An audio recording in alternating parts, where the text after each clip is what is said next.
नमस्कार मित्रों, भगवत चर्चा में एक बार फिर आप सबका स्वागत है। हम लोग नारद भक्ति सूत्र पे चर्चा कर रहे हैं विगत कई दिनों से।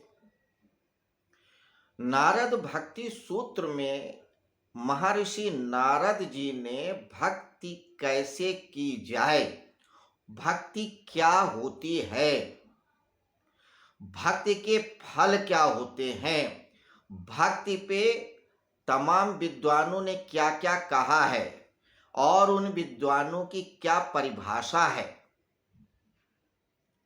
सब कुछ बताया है इन छोटे छोटे 84 सूत्रों से। और ये नारद भक्ति सूत्र कलयुग में उस चंद्रमा की तरह है जो अपनी शीतलता से रोशनी प्रदान करता आ रहा है और करता रहेगा। भक्ति सहज मार्ग है, सरल मार्ग है और चंद्रमा की तरह शीतल भी है, उग्र नहीं है। हठ योग में तो एक उग्रता होती है, एक ताप होता है, आपको जलाना पड़ता है, तप करना पड़ता है। ताप, ताप से बना तप, तमाम योगों में तपाना पड़ता है। लेकिन भक्ति योग में ऐसा कुछ नहीं है। भक्ति योग में तो ईश्वर की कृपा की शीतल रोशनी ही रहती है, उनकी शीतलता ही भक्तों के साथ रहती है। तो नारद भक्ति सूत्र अगर कोई व्यक्ति समझ जाता है और जीवन में उतार लेता है तो वह भक्त ही हो जाता है, कोई दो राय नहीं है। 84 सूत्र इतने छोटे छोटे हैं कि एक पेज में भी लिखे जा सकते हैं, लेकिन समझो तो जन्मों लग जाए। अर्थ की बात करो, भावार्थ की बात करो, लेकिन गूढ़ार्थ जो है, निहितार्थ जो है, कोई बहुत मुश्किल नहीं है अगर भाव में उतर करके हम समझना चाहें तो। इन्हीं सूत्रों पे हमने अब तक परिभाषा जानी, मोटी मोटी बात दूसरे सूत्र में कि सा त्वस्मिन् परम प्रेम रूपा, भक्ति प्रेम रूपा है। जब प्रेम परम को पहुंच जाता है तो भक्ति में तब्दील हो जाता है। सा त्वस्मिन् परम प्रेम रूपा। और भक्ति कैसे की जाए? यथा ब्रज गोपिका नाम, ब्रज की गोपिकाओं की तरह, उन्हीं की तरह से निस्वार्थ और सरल और संपूर्ण भक्ति के भाव से उनका पूजन करे, समर्पण भाव से। कोई लालच नहीं, कोई लगाव नहीं, कोई लिप्सा नहीं। अब भक्ति के लक्षण क्या हैं इस पे भी बात कही, लेकिन भक्ति साधी कैसे जाए इस पे चर्चा चल रही थी। तो उन्होंने क्या कहा था कि जो विषय, जो बातें परमात्मा से दूर करें उन विषयों का संग ना करें, एक बात। दूसरी बात कि मन में ईश्वर की सूरत लगी रहे, मन में अखंड जप चलता रहे, जो थोड़ा कठिन है। फिर उन्होंने कहा अगर भक्त ये नहीं कर सकता है तो लोक और व्यवहार में भी भजन करता रहे, मंदिर में जाए, घर में जाए, रामायण करे, अखंड पाठ करे, कुछ भी करे, बोल के, नाच के, गा के, कैसे भी, गुनगुना के भी, माला जप के करे, फल मिलेगा। और तीसरी बात कही कि सब कुछ करने के बाद भी अगर किसी महात्मा का संग मिल जाए, साथ मिल जाए, जो सत्यवादी है, जिसने सत्य का संग किया है, जो वास्तव में महात्मा है, या ईश्वर की कृपा मिल जाए तो भी भक्ति फलीभूत हो जाती है। फिर कुछ नहीं करना है, महात्मा का संग या परमात्मा की कृपा ही सब कर देगी। और सब कर रहे हैं और ये दोनों नहीं है तो भी भक्ति नहीं फलीभूत होती। तो महात्माओं का संग और परमात्मा की कृपा जरूरी है भक्त के लिए।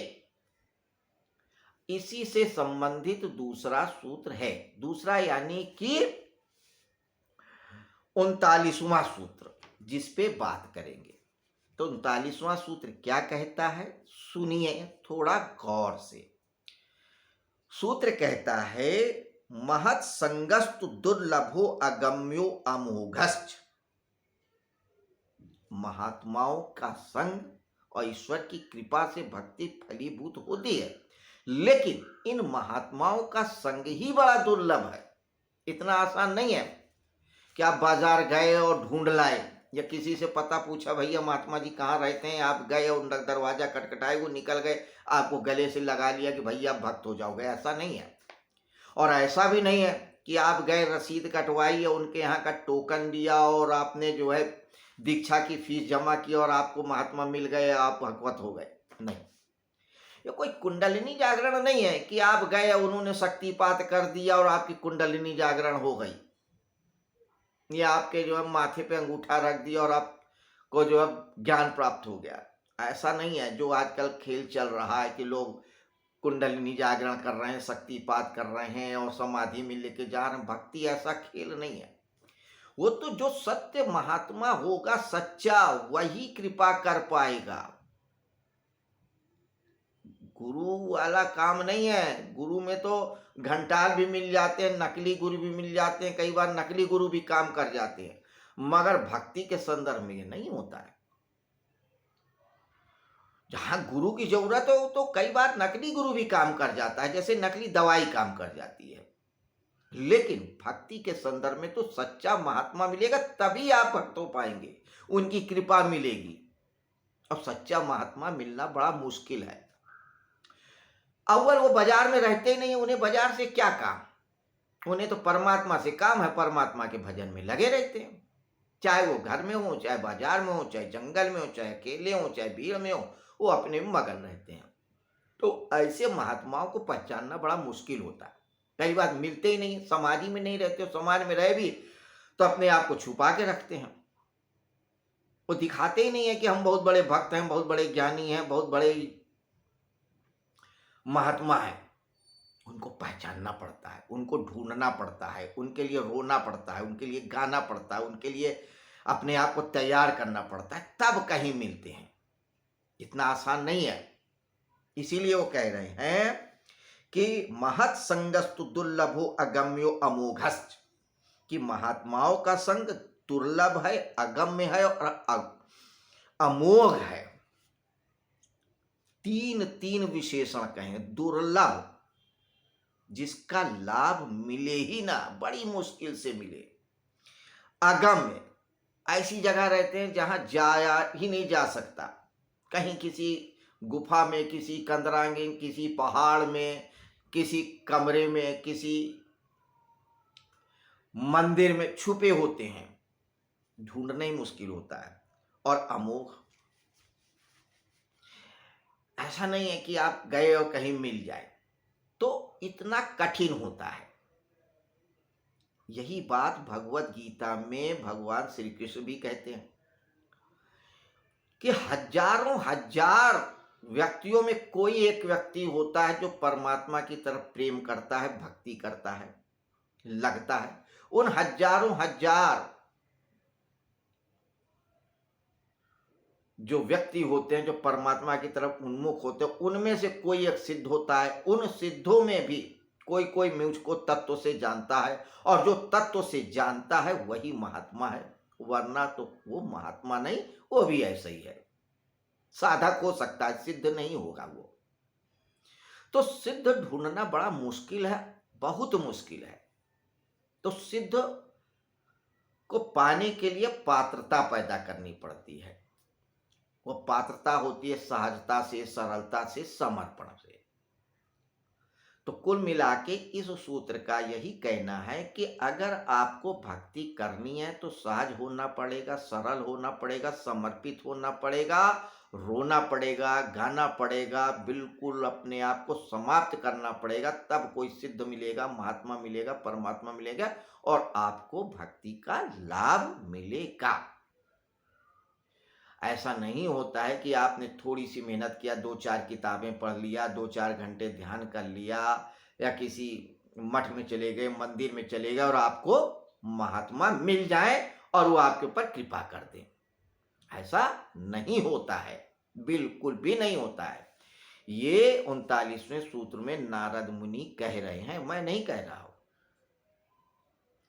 तो समाज में भक्त तो बहुत मिल जाएंगे, घंटा हिला रहे हैं, आरती गा रहे हैं, अखंड रामायण कर रहे हैं, लेकिन भक्ति फलीभूत नहीं होता है, जबकि भक्ति फल स्वरूपा है।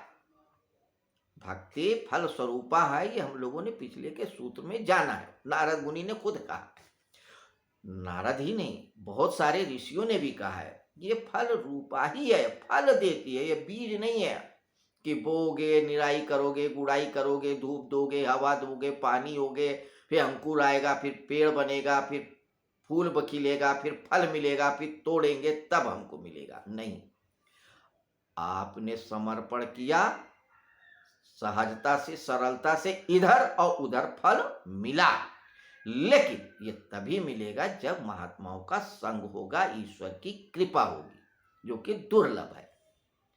लेकिन इसका ये मतलब नहीं है कि मिलता ही नहीं, या आप निराश होकर बैठ जाओ कि भैया आप तो मिलना ही नहीं, अब हम काहे को कोशिश करें, हमारे अंदर इतनी पात्रता ही नहीं है, जब पात्रता होगी तो मिल जाएगा और नहीं मिलेगा तो नहीं मिलेगा। ऐसा भी नहीं करना है, कोशिश करनी है, कोशिश करोगे तो ही मिलेगा, लेकिन कोशिश से मिलता नहीं है। हाँ, कोशिश से पात्रता जरूर पैदा हो जाती है, यानी कि अगर आप सोचो कि बरसात हो रही है और हमारा घड़ा भर जाए और घड़ा आपका उल्टा रखा है तो नहीं भरेगा, जितना पानी होगा गिर जाएगा।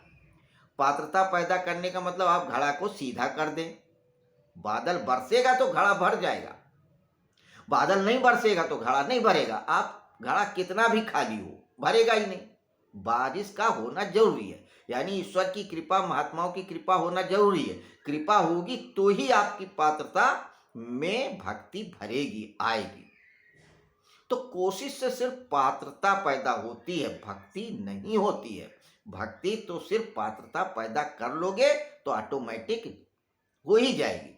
अगर घड़ा खाली है तो बारिश आएगी तो भर जाएगा, नहीं होगी तो कोई भैया आएगा, उसमें बाल्टी में पानी डाल देगा, भैया घड़ा खाली है इसमें पानी भर दो, काम ही आएगा, भर जाएगा। घड़ा खाली नहीं है तो बादल बरसेगा तो भी नहीं भर पाएगा। दोनों बातें, घड़ा खाली होगा तभी भरेगा। बारिश हो जाए, कृपा हो रही है, लेकिन आपका अंदर का पात्रता ही नहीं है, भरा हुआ है तो भी नहीं भरेगा। तो समझना होगा कि कोशिश से परमात्मा नहीं मिलता, ना भक्ति फलीभूत होती है। कोशिश से सिर्फ पात्रता पैदा होती है और कृपा से भक्ति मिलती है या होती है। तो ये 38 और 39वें सूत्र का अर्थ है। तो कोशिश से इंसान को नहीं भागना चाहिए, और कोशिश काहे की? पात्रता पैदा करने की। इन दो सूत्रों को आप गांठ बांध लें।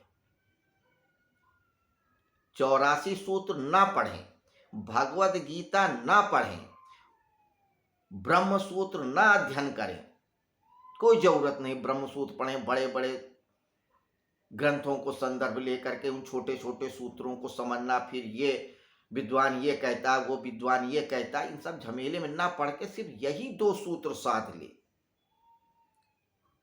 पात्रता पैदा करे और जो 3 और बातें करी। इन्होंने कहा कि सहज सरल रहे, समर्पित रहे, परमात्मा मिलेगा, भक्ति सधेगी, कोई दो राय नहीं है। तो ये थी मित्रों 39वें सूत्र पे एक चर्चा। अब हम कल फिर मिलेंगे 40वें सूत्र पे बात करने के लिए, नारद भक्ति सूत्र पे। तब तक के लिए नमस्कार, शुभ रात्रि।